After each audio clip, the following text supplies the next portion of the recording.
বিসমিল্লাহির রহমানির রহিম। সুপ্রিয় ছাত্রছাত্রীবৃন্দ, আজকে আমাদের 29তম ক্লাস। আজকে আমাদের কততম ক্লাস? 29টা, পঞ্চম অধ্যায়ের আমরা এফ বিন্যাসে আছি। এফ বিন্যাসে একটি গত ক্লাসে আমরা এফ বিন্যাস কাকে বলে, এফ বিন্যাসের বৈশিষ্ট্য, এফ বিন্যাসের সাথে অন্যান্য বিন্যাস জেড বিন্যাস, টি বিন্যাস, কাই স্কয়ার বিন্যাসের সম্পর্ক সবগুলো আমরা আলোচনা করেছি, নিশ্চয়ই তোমাদের মনে আছে। এফ বিন্যাসের আজকে একটি প্রশ্ন লিখছি আমরা। প্রশ্নটি দেখো কি লেখা আছে, 10 ও 11 আকার বিশিষ্ট 10 ও 11 আকার বিশিষ্ট দুইটি নমুনা। আমরা কি লিখতে পারি? নমুনা করো দুইটা, প্রথম নমুনা আরটা কি দ্বিতীয় নমুনা। দুই রকম নমুনা আছে। প্রথম নমুনার আকার n1 = 10, দ্বিতীয় নমুনার আকার n2 = 11। কি আছে? নমুনার ভেদাঙ্ক, দুটি নমুনার ভেদাঙ্ক। তাহলে নমুনা দুটি আছে, আকার দেওয়া আছে, আকার লিখলাম আমরা, ভেদাঙ্ক দেওয়া আছে কত? 225 এবং 200। তাহলে s1² = 225, s2² = 200। এই আমরা কি বলেছিলাম? প্রথম নমুনার ভেদাঙ্কটি বড় হতে হবে। তাহলে s1² = 225 কি বড় আছে, বড় আছে, আর s2 200 এটা ছোট আছে। এই এবার আমরা এরপরে কি লেখা আছে? প্রথম সমগ্রের ভেদাঙ্ক দ্বিতীয় সমগ্রের ভেদাঙ্ক অপেক্ষা ভেদাঙ্কের চেয়ে বড় কিনা, বড় কিনা। আমরা উত্তর জানতে চাই প্রথম সমগ্রের ভেদাঙ্ক দ্বিতীয় সমগ্রের ভেদাঙ্কের চেয়ে কি বড়। তাহলে আমরা আমরা নাস্তি অনুমান, নাস্তি অনুমান h0 প্রথম সমগ্রের ভেদাঙ্ক দ্বিতীয় সমগ্রের বড় কিনা। তাহলে আমরা কি আছে? σ1² কি σ2। এটা হতে পারে একটা প্রথম সমগ্রের ভেদাঙ্ক দ্বিতীয় সমগ্রের ভেদাঙ্ক অপেক্ষা বড়। আরেকটা কি হতে পারে? বড় নয়, যেটা σ1² σ2। তাহলে রাস্তায় কোনটা বসবে? আমাদের নিচেতে বসবে, এই নিচেতে বসবে আমাদের, এটা রাস্তায় মান। তাহলে σ1² σ2। অর্থাৎ প্রথম সমগ্রকের ভেদাঙ্ক দ্বিতীয় সমগ্রকের ভেদাঙ্কের চেয়ে কি হবে? ওটা বড়, এটা কি বড় নয়, বড় নয়। তারপর কি লিখবো আমরা? বিকল্প অনুমান,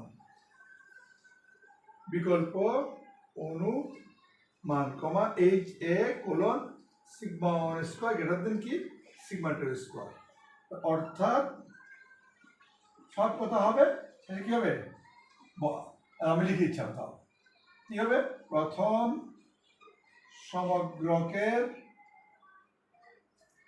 ভেদাঙ্ক দ্বিতীয় সমগ্রকের চেয়ে কি বড়। আমাদের হয়ে গেল। আমার কি কি দেওয়া আছে আমরা লিখলাম, দেওয়া আছে কি কি লিখে ফেললাম, দেওয়া আছে কি লিখলাম, আর কি লিখলাম? নাস্তি অনুমান বিকল্প লিখে ফেললাম। তাহলে আমরা দেখতে পাচ্ছি কয়টি ভেদাঙ্কের পরীক্ষা? দুটি ভেদাঙ্কের পরীক্ষা। গত ক্লাসে আমরা শিখেছিলাম দুটি ভেদাঙ্কের পরীক্ষার ক্ষেত্রে কি হয়? এফ টেস্ট হয়ে থাকে। তাহলে আমরা লিখে থাকি এখানে, এক্ষেত্রে নমুনা স্ট্যাটিস্টিক হবে ড্যাশ f = কি হবে? s1² s2²। লক্ষ্য রাখতে হবে, খুব গুরুত্বপূর্ণ। s1² মান কত? 225, s2² মান কত? 200। তাহলে s1² উপর হবে।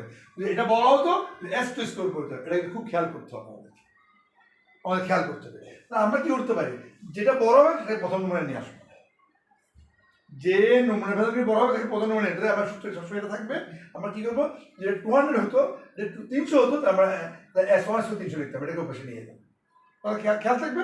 তাহলে আমরা সবসময় খেয়াল রাখবো নমুনা দুটো লেখার সময় যে যে ভেদাঙ্কের মান, যে নমুনা ভেদাঙ্কের মান বড় তাকে আমরা প্রথম নমুনায় নিয়ে আসবো। তাহলে আমাদের সূত্রটা ঠিক থাকবে। তাই মান বসে আমরা সমান সমান উপরে কত আমাদের 225, যে কত 200 ভাগ করবো। ভাগ করলে আমাদের ভাগফল আসতেছে, আমরা ক্যালকুলেটর দিয়ে ভাগ করবো, ক্যালকুলেটর দিয়ে ভাগ করবো। ভাগফল হচ্ছে 1.13। আমরা কি পেয়ে গেলাম? এফ এর নির্ণীত মান পেয়ে গেলাম। আমরা এফ এর কি পেলাম? খেয়াল করো, সবাই খেয়াল করো, সবাই খেয়াল করো। আমরা যে তথ্যগুলো দেওয়া ছিল, তথ্য আমার দেওয়া আছে লিখেছি। তাহলে গেছি n1 n2 s1 square s2 square. আবার বলছি আমি s1 স্কয়ার মান হলো 225, s2 স্কয়ার মান 200। যদি এমন হতো s2 স্কয়ার 300, এই 300 হতো, আমরা এটাকে মানে s1 এ, এটা কিন্তু s2 এ। তার মানে নমুনার ভেদন যেটা বড় হবে তাকে আমরা s1 এ রাখবো, প্রথম নমুনায় রাখবো।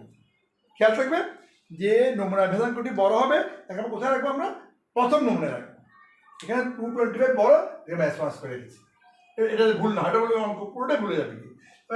আমরা অনুমান লিখেছি, আবার এক্ষেত্রে নমুনা স্ট্যাটিস্টিক হবে, কিন্তু দুটি ভেদাঙ্কের পরীক্ষা এফ টেস্ট হবে। s1 square s2 square 225 by 200 1.13। এটা কি মান, এফ এর কি মান আমরা পেয়ে গেলাম, নির্ণীত মান পেয়ে গেলাম। এফ এর আমরা কি মান পেয়ে গেলাম, নির্ণীত মান পেয়ে গেলাম। তো আমরা এটা মুছে ফেলি এখন।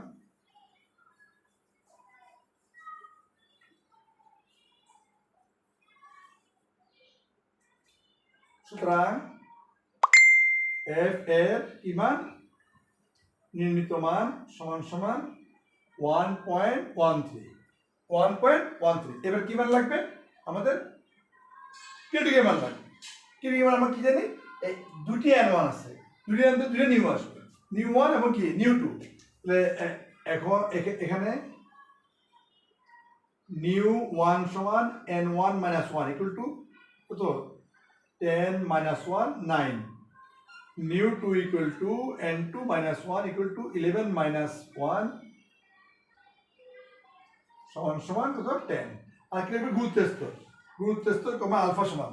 তোমরা একটু বুঝে নিই, এটা বুঝে ফেলি, দরকার নেই আমাদের এখন।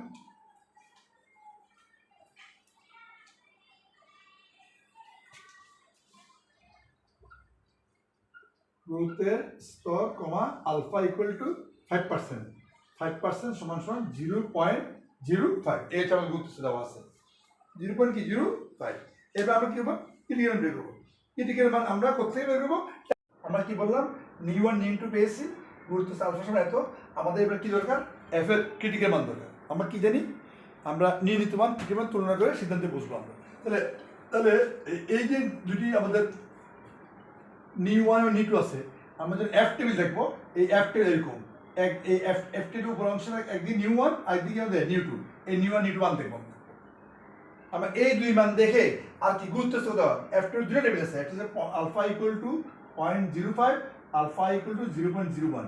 আমরা 0.05 এর টেবিলে যাবো, আর যদি এটা হয় এই টেবিলে যাবো। যে নিউ 1 এর মান কত, 9, এদিকে 9 দেখবো, এদিকে 10 দেখবো, এই 9 আর 10 মিলিয়ে এই মানটি আমাদের কি মান, ক্রিটিক্যাল মান হবে। বুঝা গেছে? আমি আবারও বলছি, নিউ 1 প্রথমে আমরা টেবিল দেখবো, আলফা 0.5 এর টেবিল খুঁজবো, আলফা 0.5, আর টেবিল আছে আলফা 0.1, 1 যাবো না, যদি আমাদের আলফা কত 0.5।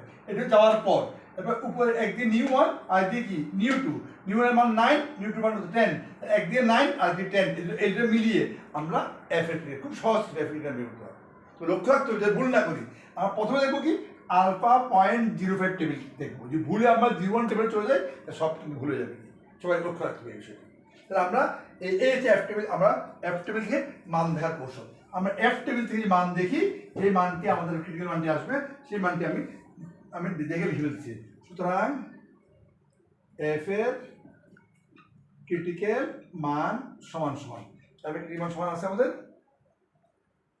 3.02, কত বললাম, 3.02। এবার লক্ষ্য করো, নির্ণীত মান কত আমাদের, এফ এর নির্ণীত মান কত, 1.13, এটা কত 3.02। তাহলে নির্ণীত মান ক্রিটিক্যাল মান অপেক্ষা ছোট, এই কথাগুলো লিখবো। যেহেতু এফ এর নির্ণীত মান 1.13, উহার ক্রিটিক্যাল মান ব্র্যাকেটে 3.02 অপেক্ষা কি ছোট, অতএব এইচ নট কি বর্জনীয়। অপেক্ষা বড় হলে গ্রহণীয়, সরি অপেক্ষা বড় হলে কি হইতো বর্জনীয়, অপেক্ষা হয়েছে এখন ছোট, তাহলে কি হবে, এইচ নট কি হবে,